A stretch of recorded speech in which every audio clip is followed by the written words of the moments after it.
लेकिन उससे पहले एक बड़ी खबर आ रही है। जल शक्ति पीएचई के डेली वेजर हुंकार भरेंगे। 20 मार्च को डेली वेजर्स की काम छोड़ो हड़ताल होगी। 72 घंटों की हड़ताल की डेली वेजर्स की घोषणा। लंबे समय से डेली वेजर नियमित करने की मांग कर रहे हैं और यही वजह है कि वो इस वक्त अब आक्रामक मूड में नजर आ रहे हैं। जल शक्ति पीएचई के लोग या जो उसमें डेली वेजर्स लगे हुए हैं वो 72 घंटे की हड़ताल करेंगे। ये काम छोड़ो हड़ताल होगी जो अपने आप में एक बड़ा कदम होगा। नियमित करने की मांग पिछले कई सालों से कर रहे हैं और एक लंबा आंदोलन भी पीएचई के डेली वेजर्स की तरफ से चलाया गया था। उन्हें उम्मीद थी कि यहां पर जब पॉपुलर गवर्नमेंट आएगी तो उन्हें जरूर उनको सुना जाएगा।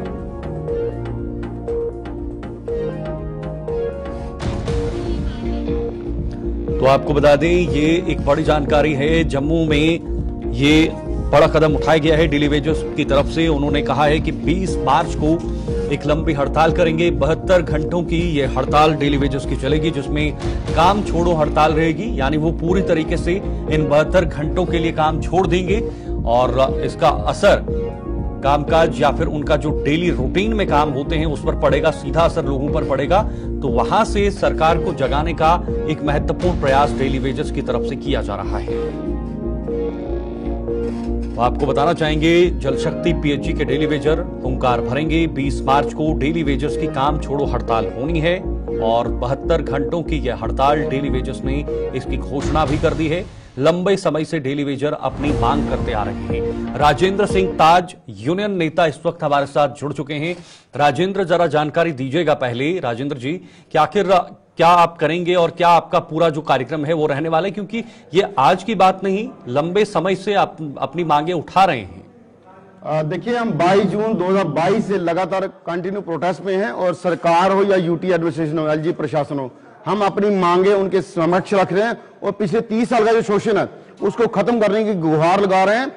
ये 27 फरवरी को हमने एक पीसफुल मार्च किया जम्मू की सड़कों पे और सरकार का जो सेशन लग रहा था असेंबली सेशन 3 मार्च से, हमने कहा सरकार वहां हमारे हक में रेगुलेशन घोषणा करेगी। लेकिन 7 मार्च को जैसे उमर साहब ने घोषणा कोई नहीं की तो 10 मार्च को हमने प्रोटेस्ट प्रोग्राम जो सेक्रेटरी ग्राव रखा था वहां पे आप लाठीचार्ज हुआ। उसके बाद तमाम जम्मू के एमएलए या कश्मीर के एमएलए जागे और एक कमेटी बना दी। वो कमेटी हमें मंजूर नहीं है। हम चाहते हैं कि सरकार 2014 की कैबिनेट सब कमेटी की रिपोर्ट लागू करे और इस मसले को जल्दी हल करे। नहीं तो 20 मार्च रात 8 बजे से हम 72 घंटे काम जो हड़ताल पे जा रहे हैं। अगर जम्मू शहर के लोगों को या जम्मू प्रोविंस में पानी की दिक्कत होती है, उसकी रिस्पॉन्सिबिलिटी हमारे लोग जुटेंगे। सर, इसमें राजेंद्र जी कितना लक्ष्य रखा है, क्योंकि ये बहुत पुरानी मांगे हैं और जायज भी हैं।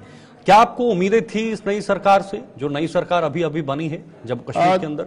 शीतल जी, हमें 100% उम्मीद ये थी कि उमर साहब को दोबारा परमात्मा ने मौका दिया है कि डेली वेजर कैजुअल का भला करने का, क्योंकि 14 में उनके मुताबिक ये था कि फ्लड आ गया तो हम इनको रेगुलाइज नहीं कर सके। जबकि 58 से 60 साल परमानेंट एम्प्लॉयज की उस टीम जो नौकरी थी कर दी गई।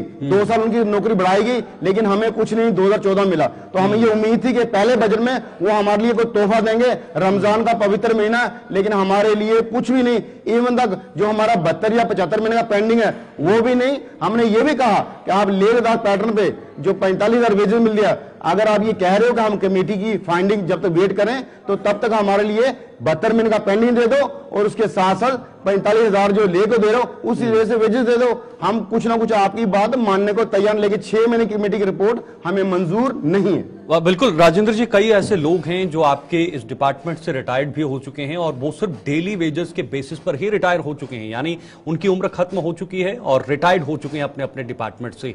उनकी लाइबिलिटीज या फिर उनको कैसे आगे वो अपना खर्चा संभालेंगे, कैसे अपना परिवार चलाएंगे, ये भी अपने आप में एक उचित मांग है। क्या ये सही समय है? सरकार को इस पर फैसला लेना होगा। बिल्कुल शीतल जी, ये सही समय है।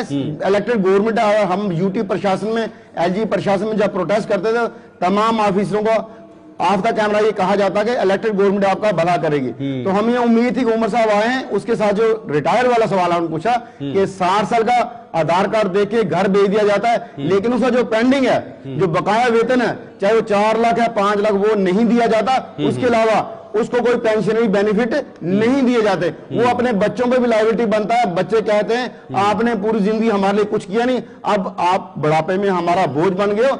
ये सारी दिक्कतें हैं, इसलिए हमने बहुत बार प्रशासन का अगर आपको हमारी जरूरत नहीं है, ठीक है राजेंद्र जी, अपनी मांगों को जरा कैटेगराइज करिएगा थोड़ा लोग, ताकि समझ पाएं कि आखिर आपकी मांगे क्या हैं और कैसे आप मांग रख रहे हैं। शीतल जी, हमारी ये मांग है 94 से लेके जी 2015 तक जितने लोग लगे हैं उनको SRO 64 के तहत रेगुलाइज किया जाए। उसके बाद जितना पेंडिंग हमारा जम्मू का अगर 72 या 75 महीने का, कश्मीर का 17 महीने का, वो पेंडिंग दिया जाए। PHE डेली वेजेस की बात, कैजुअलिटी की बात करता हूं। उसके अलावा जो साथी रिटायर है घर जा रहा, उसको सारे पेंशनरी बेनिफिट।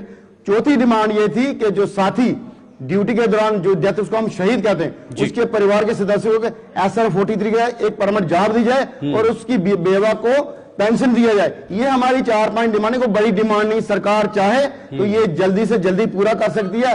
सरकार अगर 90 स्कॉर्पियो विधायकों लिए नहीं लेती। सरकार कुल कितने लोग हैं राजेंद्र जी, आखिरी सवाल है। PHE में जो लोग हैं 2014 में जो डाटा बना था वो 30,000 करीब था, 30-32, आज वो कम हो गया।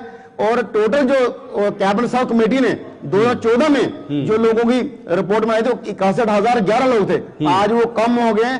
आज वो डाटा जो उनका है वो डाटा 50,000 करीब है। सरकार चाहे तो 1-2 में इनको रेगुलाइज कर सकती है। ठीक है, बहुत बहुत शुक्रिया राजेंद्र जी हमारे साथ जुड़ने के लिए।